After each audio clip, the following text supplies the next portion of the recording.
मैं NCP party के नेता जो कहे जाने वाले बहुत बड़े हमारे इंद्रसेन यादव जी प्रदेश अध्यक्ष है, मैं उनके कार्यालय में मौजूद हूं। हमारे साथ कैमरामैन रज्जब अली के साथ मैं हूं निजामुद्दीन हाशमी। और आइए हम आपको दिखाते हैं कि हमारे जो इंद्रसेन यादव जी हैं एनसीपी के प्रदेश अध्यक्ष, तो अपनी पार्टी को कैसे मजबूत करते हुए, अपने साथ में लोगों को जोड़ते हुए, अपने साथ एक नए युवा चेहरे को जोड़ते हुए हम आपको दिखाना चाह रहे हैं कि ये है हमारे इंद्रसेन यादव जी का कार्यालय। और हमारे कैमरामैन इस तरफ रुख करिए। जो हमारे यादव जी हैं अपनी पार्टी को बहुत ज़्यादा मजबूत करते हुए इसी कड़ी में एक और युवा नेता को जोड़ा है, जिनको कहते हैं अरविंद कुमार गुप्ता जी। तो अरविंद कुमार गुप्ता जी हमारे साथ जुड़ते हुए और हमारे दर्शकों को बताएंगे कि आप किस मुद्दे पर इस पार्टी में जुड़े हैं, क्योंकि इससे पहले दूसरी पार्टी को बिलोंग करते थे और अब नई पार्टी जो एनसीपी यूपी में अब तक जो नहीं थी, अब अपने बहुत ही जोर शोर के साथ दिख रही है और नए चेहरे दिखने रहे हैं। तो सबसे पहले मैं अपने इंद्रसेन यादव जी से जो प्रदेश अध्यक्ष है उनसे जानना चाहता हूं कि किस तरह आप अपनी पार्टी को मजबूत करना चाह रहे हैं। जी नमस्कार। मैं अपनी पार्टी को अब जो है पूरी तरीके से मैदान में उतर गया हूँ। पार्टी हमारी 19 साल से 20 साल से काम कर रही है उत्तर प्रदेश में, लेकिन पार्टी हमारी मजबूत नहीं थी। जी कुछ कमियां थी लोगों के अंदर, लेकिन मैं अब पूरी तरीके से जो है काम करने उतर गया हूँ। प्रदेश लेवल से लेकर और बूथ स्तर तक अपनी पार्टी को मजबूत करूंगा और नए नए लोगों को ला रहा हूँ। जैसे आज हमारे साथ में एक नई टीम जुड़ी हुई है, जो कि पहले भारतीय जनता पार्टी में लोग काम करते थे, कार्यकर्ता बन के काम करते थे। भाई हमारे हैं अरविंद कुमार गुप्ता जी, जो कि आज काफी लोगों के साथ में हमारे पार्टी में ज्वाइन हुए हैं। इन्हें मैं युवा का उपाध्यक्ष उत्तर प्रदेश का इनको मैं भार दिया हूं और मैं आशा और विश्वास के साथ में इनको भार दिया हूं कि माननीय शरद पवार साहब के विचारधारा को और पार्टी की नीतियों को, उनके विचारधारा को फॉलो करेंगे और आने वाले 2022 में पूरी तरीके से मैं उत्तर प्रदेश में सरकार बनाऊंगा। इस जालिम सरकार को उखाड़ फेंकने का काम करूंगा। जी जी जी जी जी। तो गुप्ता जी, आपने क्या सोचा कि आप बीजेपी ऐसी जो देश भर में इस वक्त पूर्ण बहुमत के साथ है, उसको छोड़कर और आपने एनसीपी का दामन थामा, इसके बारे में आप क्या कहना चाहेंगे? पहले तो यहाँ आए हुए सभी लोगों का स्वागत और अभिनंदन करता हूँ। जी जी। और ये राष्ट्रीयवादी युवा कांग्रेस पार्टी पिछले 20 सालों से पूरे देश में काम कर रही है। जी जी जी।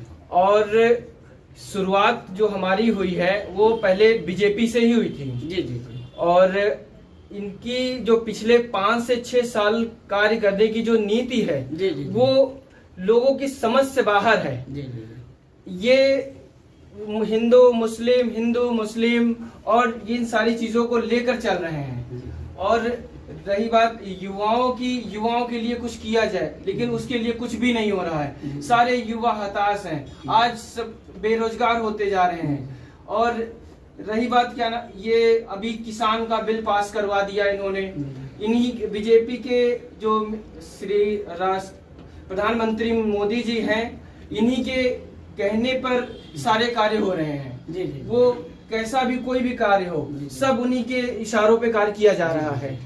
लेकिन अभी इन्होंने 20 लाख करोड़ का पैकेज जारी किया है, लेकिन उसका कोई पता नहीं चल रहा है। अब लोगों को पैसे दिए भी जा रहे हैं तो वो उधार के नाम पे दिए जा रहे हैं, उसे बाद में वापस लिया जाएगा। अरे ये 20 लाख करोड़ का जो पैकेज आपने जारी किया है, इसकी आप फैक्ट्रियां खुलवाइए, नए नए कारोबार खुलवाइए, और जो हम विदेशों से बाहर से इंपोर्ट करते हैं वो इंपोर्ट करने की बजाय हम एक्सपोर्टर बने, तब तो हमारा देश विकास करेगा और विकास करेगा।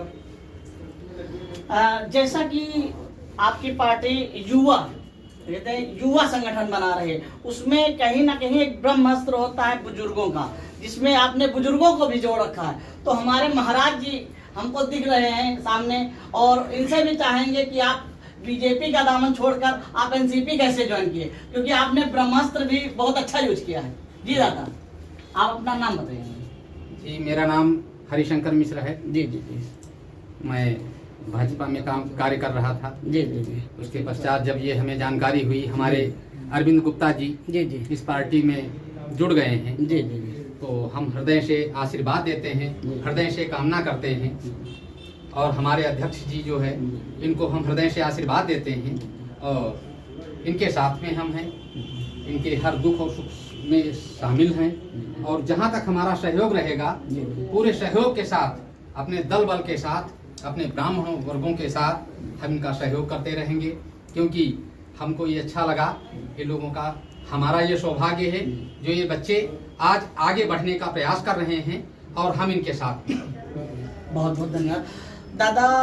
जैसे कहा गया कि पार्टी में जाति विशेष नहीं ध्यान दिया जाता है, हर जात के, हर धर्म के लोग शामिल होते हैं। आपने कहीं ना कहीं मुस्लिम लोगों को भी जोड़ रखा है, तो उनसे जानना चाहेंगे कि किस विषय पर जो अपने मुस्लिम भाई हैं जो जुड़े हैं, तो उनको कैसा लग रहा है पार्टी में जुड़ते हुए। तो थोड़ा इस तरफ करिए कैमरामैन, आप बताइए। जैसा कि आप हमारी जो पार्टी है, आपके नेताजी की पार्टी है एनसीपी पार्टी, तो एनसीपी पार्टी के जुड़ने का मुख्य कारण आपका क्या था? सर मेरा मुख्य कारण यही है कि जैसे सर हमको कुछ चीज़ें वहाँ से जो कही गई थी वो नहीं प्राप्त हुई, कुछ नहीं मिला, और हमें जो करना हम चाहते थे वो चीज़ मेरे सामने नहीं है, तो इनसे जुड़कर हमें कुछ लक्ष्य प्राप्त होगा, ये सर मेरी कामना है। चलिए। अच्छा, इसी कड़ी में चलते चलते थोड़ा मैं अपने जो प्रदेश के अध्यक्ष जी हैं, हमारे नेताजी, उनसे कुछ चाहेंगे कि आप अपनी पार्टी को किस तरह से समेट कर रखना चाहेंगे, उनके बारे उनसे पूछते हैं। देखिए, जो हमारे सुप्रीमो है माननीय शरद पवार साहब, वो जब से राजनीति उनकी शुरुआत हुई है, मैंने सारी इतिहासों को, उनकी सारी चीज़ों को पढ़ा है और जाना है, और मैं उन्हीं के विचारधारा पे काम कर रहा हूँ। और उनका जहाँ तक रहा है कि किसी पार्टी से कोई जो है व्यक्तिगत किसी से दुश्मनी नहीं रहा है, सबसे नाता रहा है, लेकिन उनका विरोध रहा है तो विचारधारा से लोगों के रहा है, लोगों के कामों से रहा है। और मैं भी वही उन्हीं के विचारधारा पे, उन्हीं के सिस्टम पे मैं काम कर रहा हूँ। और अब मैं पूरी तरीके से उत्तर प्रदेश में उतर गया हूँ। आदित्य योगी नाथ को पूरी तरीके से 2022 में यहाँ से भगाऊंगा। आने वाले टाइम में शरद पवार साहब को यहाँ पे लाऊंगा।